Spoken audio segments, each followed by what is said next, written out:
26 सफ़र को उनकी डेथ हुई थी और मैं शो कर आई थी उन दिनों में। एक मॉर्निंग शो स्टार्ट मैंने किया था, 2012 की बात है। 12 दिन बाद तो मेरी शादी थी, मैंने माइयों बैठना था। कट इट शॉर्ट, जब मैं घर आई हूँ तो एसी वाले वो मेरे घर से एसी लगा के इधर आए थे, क्योंकि हमारी अम्मी का एक असूल था कि कोई भी काम करने वाला है खाना खाए बगैर नहीं भेजना। तो आलू बैंगन की सब्जी बनी थी और वो गरम गरम रोटी डाली थी। तो मैं मेकअप शेकअप उतार के अंदर गई तो वो कह लगी तुम भी जल्दी, नानू कहती थी मुझे प्यार से, नानू जल्दी से आ जाओ, हमने रोटी डाल दी है। वो मैं कहा मैं मेकअप तो उतार दूँ, अरे छोड़ो मेकअप उतार लेना, तुम ऐसे ही आ जाओ जल्दी से। मैं यूँ मुड़ी हूँ, अम्मी अंदर गई हैं, इन पापा ने मुझे आवाज़ दी है। अम्मी यूँ किचन में, अगर आपने क्रीक विस्टा देखो तो किचन में यूँ मुड़ी हैं और वहीं वो हल्का सा यूँ हुई है।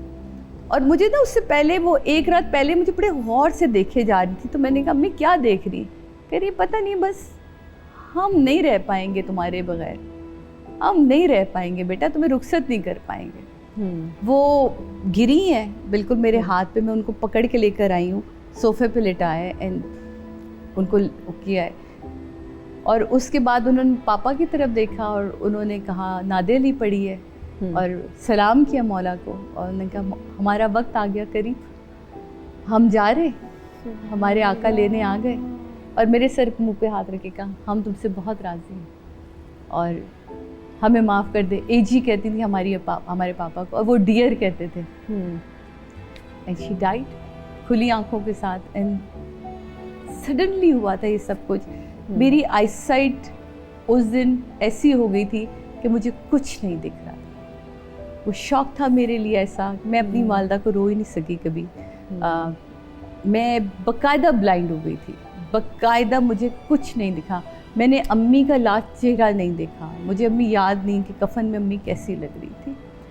तो उसके बाद हम भागे हॉस्पिटल, ब्ला ब्ला, जहर लगता है मुझे। हॉस्पिटल वालों को मैं कहना चाहूँगी खुदा के वास्ते, जिसकी यहाँ डेथ होती है वो कहीं नहीं भागेगा, वो आपकी चादर के भी पैसे दे देगा, वो आपकी एम्बुलेंस के भी पैसे दे देगा। लेकिन जो आप लोग चीखे मार मार के चादर और एम्बुलेंस और इसके पैसे मांग रहे होते हैं, आपको आइडिया नहीं होता वो बंदा किस तकलीफ से गुजर रहा है। तो यस ऑफ कोर्स मैंने दुआओं में अपनी बेटी से लिए मांगी थी, क्योंकि मैंने चाहा था वो मेरी जैसी बेटी हो, जैसी मैं अपने वालिदैन की बेटी थी। तो ये एक वाहिद तकलीफ़ है। कहते हैं ना दुनिया की सारी तकलीफ़ें आप बर्दाश्त कर सकते हैं, लेकिन माँ की कब्र से उठना सबसे बड़ी तकलीफ़ है। और मैं अम्मी को अब भी नहीं रोती, मैं रोना चाहती भी नहीं। वो है मेरे इर्द गिर्द हैं, मेरे करीब रहती हैं, मैं फील करती हूँ। और अब तो AI का दौर है। मेरी भतीजी ने अभी मुझे तस्वीरें बना के भेजी जिसमें मीरब को उन्होंने गले लगाया हुआ है। तो मैं उस सुबह बहुत रोई वो देख के कि फाइनली अम्मी ने मीरब को गले लगाया और उसको प्यार किया। तो मुझे हमेशा ये होता था कि जब बच्चे घर आते थे भाई वगैरह के, तो अम्मी कभी आइसक्रीम बना रही हैं, कभी नूडल्स बना रही हैं, उनकी फरमाइशें। तो जो सबसे उनकी लाडली थी और उसकी औलाद हुई तो कोई उसको वेलकम करने वाला नहीं था। पापा भी उनके 3 साल बाद चले गए, तो मीरा बहुत छोटी थी, तो वो फील नहीं ले सकी। और बहुत शुरू में हमारे लिए टफ रहा जब मीरा बड़ी हो रही थी कि सबके दादा दादी होते हैं, ना मेरे दादा दादी है ना मेरे नाना नानी, वाई मी। तो मैं उसे हमेशा गले लगा के कहती थी मेरी बहुत सारों की मम्मा नहीं होती ना, आपकी मम्मा तो है ना। मैं कहा मुझे देखे मेरी मम्मा नहीं है, आपकी मम्मा तो है ना। तो ऑफ कोर्स माँ तो उसका नेमुल बदल ही कोई नहीं है। बिल्कुल बहुत कमी महसूस होती होगी। और हर मोड़ पे मुझे लगता है कोई ऐसा दिन नहीं है जब आप उन्हें मिस नहीं करती हूँ। बिल्कुल ऐसे ही है। ख़ास तौर पे जब मैं तैयार हो रही होती हूँ, आप यकीन जाने कि मैं अपने ड्रामे की जब तैयारी करी होती थी और मैं कपड़े रेडी करी होती थी, तो मैं अम्मी से पूछती थी अम्मी ऐसे करके ये मेकअप ऐसा करना, मेकअप ऐसा रखना। तो उनको बहुत शौक था, बहुत ज़्यादा। तो मैं तो उन्हें कहती थी अम्मी आपका चला दो नाम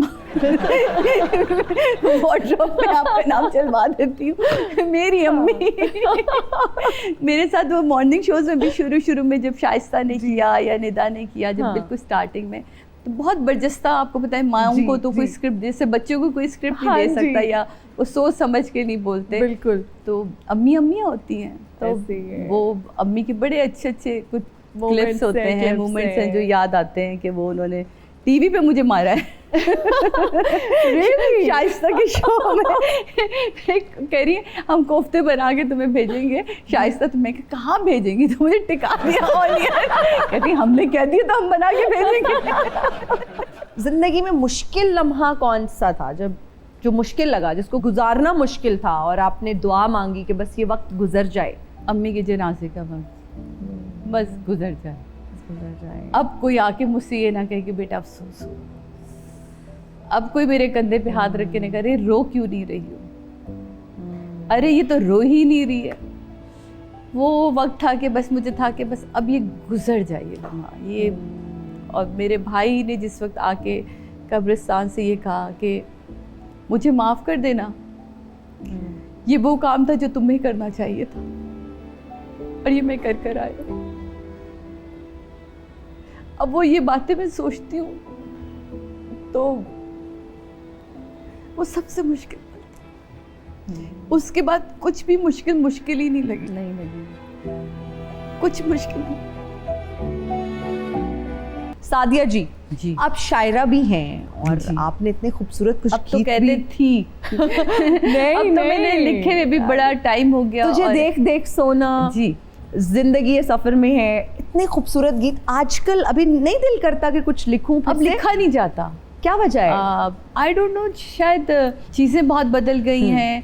आपकी ज़िंदगी में बहुत सारी चीज़ें चेंज हो रही होती हैं। बेटी को टाइम बहुत ज़्यादा देना पड़ता है। ओके। ये सब चीज़ें ना एक माहौल के साथ होती हैं और वो माहौल जब आपको ना मिले तो फिर लिखना बड़ा मुश्किल हो जाता है। तो अब चीज़ों को लिखने के लिए सोचना पड़ता है, तो नहीं लिखा जाता। हाँ। शायरी से तो लगाव है आपको? पढ़ती बहुत। अपना फेवरेट शेर सुना दे। जैसा मूड हो वैसा मंजर होता है, जैसा मूड हो वैसा मंजर होता है, मौसम तो इंसान के अंदर होता है। वाह वाह वाह, क्या बात है, ज़बरदस्त। इसके अलावा कोई और भी सुनाए? जॉन एलिया की ज़मीन पे मैंने एक शेर लिखा था, वो मुझे बड़ा पसंद है जी। वो अकेला था और घर भी, वाह, वो अकेला था और घर भी, कुछ ना कह सका फिर।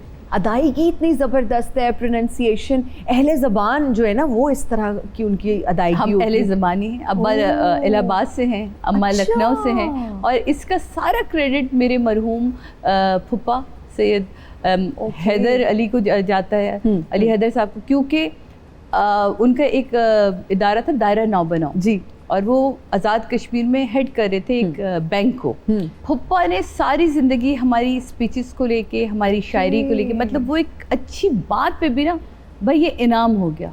कोई अच्छा लफ्ज़ बोला, काफ शीन अगर आपने दुरुस्तगी के साथ बोल दिया तो वो उस पर भी इनाम, क्योंकि पंजाब में रहते हुए आपका की ज़बान ठीक रहे, आपकी उर्दू ठीक रहे, काफ शीन आप कुत्ता ना कहें, एग्जैक्टली और आप कुत्ता भी ना कहें, तो ये बड़ा इंपॉर्टेंट है कि कैंची कहें और कुत्ता कहें, तो वो डंडे वाला काफ और नुक्ते वाला काफ अलग दिखना चाहिए, महसूस होना चाहिए।